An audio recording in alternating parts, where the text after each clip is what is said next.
Anyone who watches this channel regularly knows that I really like taking human characters and turning them into monsters, and monsters and turning them into human characters. But today's episode is actually going to be kind of like a blend of making humans and monsters. Because see, since Sunbreak is coming out, the expansion to Monster Hunter Rise, one of my personal favorite games of all time, I thought it would be kind of fun to take some of the creatures from Monster Hunter Rise and redesign them into more humanoid kinds of monsters. Things that might fit a little bit better into something like the Universal movie monster kind of universe. You know, with werewolves, vampires, creature from the Black Lagoon kind of stuff. And I have no idea how I'm gonna title today's episode, really, but obviously whatever I picked was good enough to get you interested. So let's get into it, shall we? Let's go. Hit like if you want, subscribe if you feel like, but either way, enjoy the show. Being the ward and research assistant to the Van Helsing family puts me in many, all too many life-threatening situations, which makes it all the more important that I do my job as successfully and dutifully as I possibly can. I am charged with learning all there is to know about the various creatures the Van Helsings are after, and ensuring they know all they need to about those frightful fiends prior to partaking in the hunt. Part of me often hopes before they set off for the hunt that they'll allow me to tell them all they need to know, then they can simply leave me behind.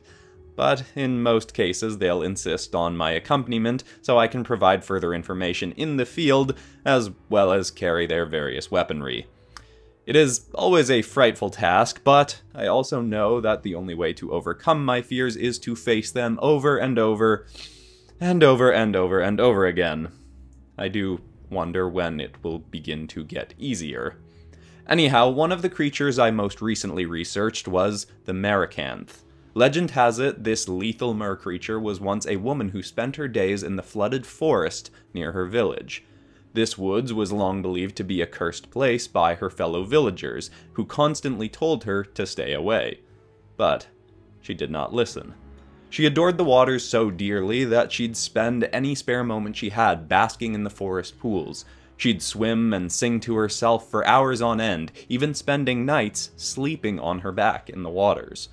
And sadly, paranoid villagers would soon attempt to make these waters her permanent resting place. They feared she'd bring the so-called curse of the woods unto their village, so a small band of them set off one night, found her asleep in the waters, and quickly bound rocks to her. She sunk to the depths of the flooded forest and was never seen again, at least in her fully human form. Whether it be that those woods were indeed cursed, or that this savage act made it so, not long after the young woman's death, villagers began going missing. There'd be no screams or struggling heard, but spouses of those who'd partaken in the young woman's murder would awaken to find their cruel loved ones missing. The only sign of them would be a strange powder lining the path to their doorway, and a slithering snake-like trail leading back to the flooded forest. When the last of the killers was dead, the villagers began hearing faint echoing singing coming from the woods. A hunting party soon gathered to go slay whatever beast was stealing folks from their slumber. They stormed the flooded forest with blades, pitchforks, torches, none of which would be particularly useful in their quest. When they arrived at the largest pool of the woods, they saw something that appeared like a young woman, swimming on her back and eerily singing. But when she saw them, her body curled up into the air, raised by a long, slimy tail. She shrieked angrily and rapidly charged the lot of them. They stabbed and swung their weapons, but did little against the creature's hard, scaly skin, and soon a fine purple mist fired from her maw and the glowing blue segments of her body, and very quickly put most of the hunting party to sleep. One did manage to slip away and watch from behind a close tree, as the mer-beast took the slumbering bodies and placed them all, face down, in the water. Ugh.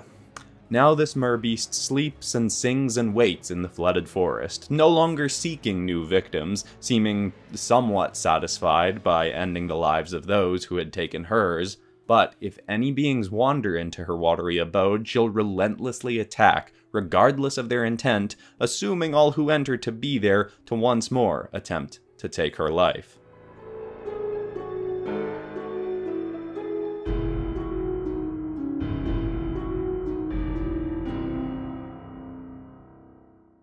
Now, the Somnacanth does of course frighten me, but there is a sort of grim peace in knowing if it did kill me, it would likely put me to sleep first. That is far from the case with the Ogre-wolf. This fiend has claimed the lives of hundreds of wayward hikers seeking a peaceful venture through the misty mountain peaks of Japan. Tales of this one state it was once a brave and bold yet arrogant hunter who claimed he was so mighty he could even slay the god of lightning. What he referred to was a solitary colossal hound known to wander the wilds of his region. Its body sparked with light, and any who came across it and did not bow and immediately avert their eyes would be considered disrespectful by the creature and instantly devoured. The man was told this hunt was futile and he'd surely be killed. Many were also appalled that he'd want to kill the creature, as they believed it to be the entity that brought the rains to water their crops and forests. But the hunter didn't listen. He gathered all manner of weaponry and a small hunting party, not even to aid him, but simply to regale others of the story of his victory afterwards. None in that party would return, save for the hunter.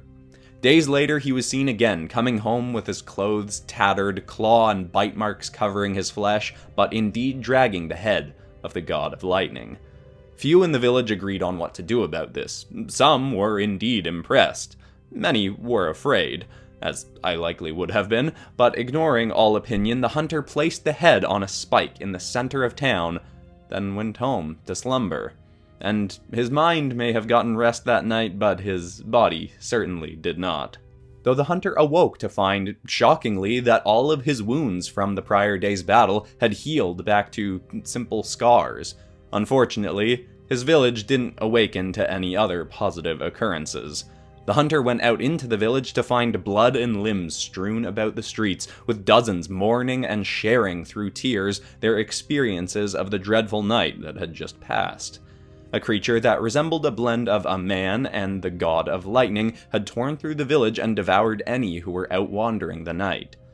All, of course, blamed the hunter, believing he'd brought some new beast unto them, but he balked at their accusations. He said he'd sit out that night and wait for this creature and slay it just as he had the colossal hound. And so he did, with a group of other villagers waiting anxiously, weapons ready.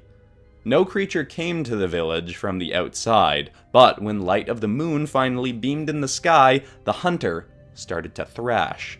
The villagers watched in terror as his body shifted and grew.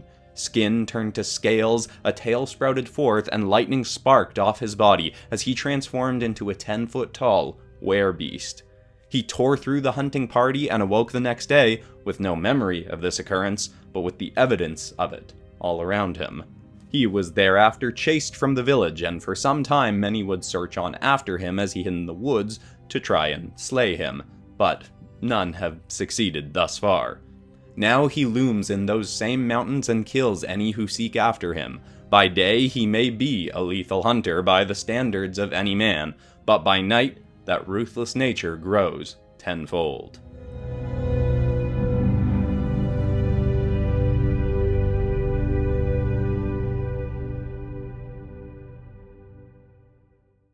Now, a tone has seemingly been set with the creatures discussed thus far, but not all those hunted by the Van Helsing family are humans turned monsters, though that does color the tales of many of these beasts.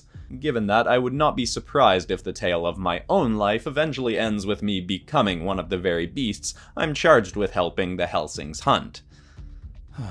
Quite a profession I've chosen for myself. Anyhow, one creature set for a near hunt is the Yeti of the Himalayas. This creature has lurked in the icy mountains for possibly centuries. No more than one has ever been seen at a time, though some believe there are many of this creature roaming the icy peaks. This creature is a hulking brute at nearly 15 feet tall and totes massive claws and fangs and spikes running all along its partially white-furred body. Its head somewhat resembles a jungle cat, but for the most part appears more humanoid or even ape-like. There are no sound tales on the origins of this creature, but many believe it to be akin to the creature slain by the hunter in our previous tale.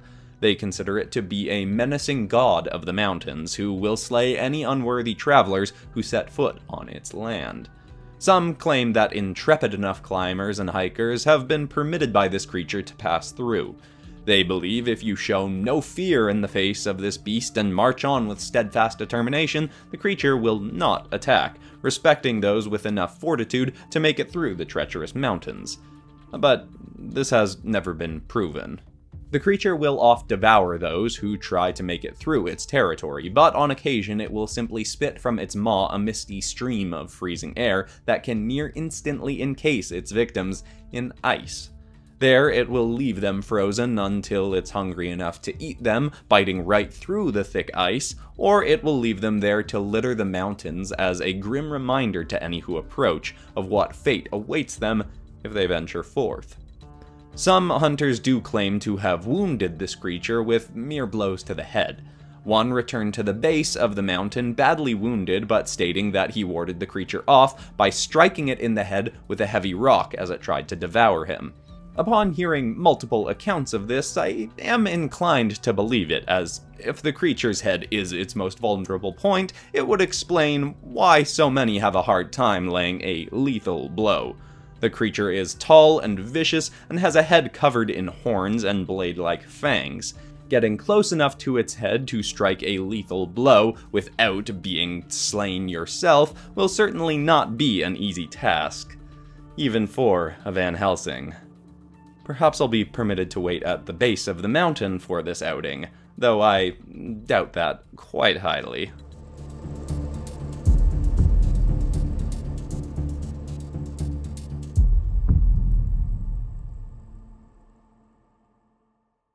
Now, in my time assisting the Van Helsing family, we've sought after many types of lizard folk, and oftentimes they are the less threatening of beasts we hunt. Though one I've studied lately may unfortunately be a more dire story. In the ancient forests of South America, there is known to be a creature believed to once have been a beautiful native woman who gave herself as tribute to the gods upon the request that they grant her home with some sort of protection from colonizing invaders. Instead of taking her life, the gods turned her into an eternal protector of the woods and of her people. She sprouted wings from her arms, a tail from which she can blast acidic substances, and the camouflaging abilities of a chameleon, though enhanced far beyond what the actual lizards are capable of. If any travelers come seeking to tear down parts of the woods and build homes, they'll often be faced in the night with the silhouette of a beautiful woman. Men, or any drawn to an elegant female form from the invading troop, will likely walk towards the figure in the night. Of course, when they get close enough to see her scaly skin, she'll remove the camouflage concealing her wings and tail and tear the wanderer to shreds. Despite a nimble frame, she'll devour every piece of the victim so no trace remains, then wait for another victim to approach. From the tales of the few encounters to survive this creature's attack, I have learned that the more this creature consumes, the more fuel it has for the acidic attacks it can shoot forth from its tail. Some have also claimed that when victims try to flee, the forest guardian will lash forth a colossal tongue that can grab her prey and drag it back in for the kill. My personal hope with this creature is that we simply leave it be. Of course, as you may have surmised by now, I am more prone to avoiding conflicts with beasts, but I assure you, in this case my hesitancy stems from the belief that this creature is doing some good work. Many from Europe have sought to tear parts of South American forests apart to build settlements, and with the native population having lived there for possibly centuries, it at least seems somewhat fair that they have a protector from those seeking to take parts of their home from them. Also, yes, to be fair, even if the creature was worthy of our time, I'd still much rather avoid being melted and devoured, even if by a creature with the figure of an elegant woman.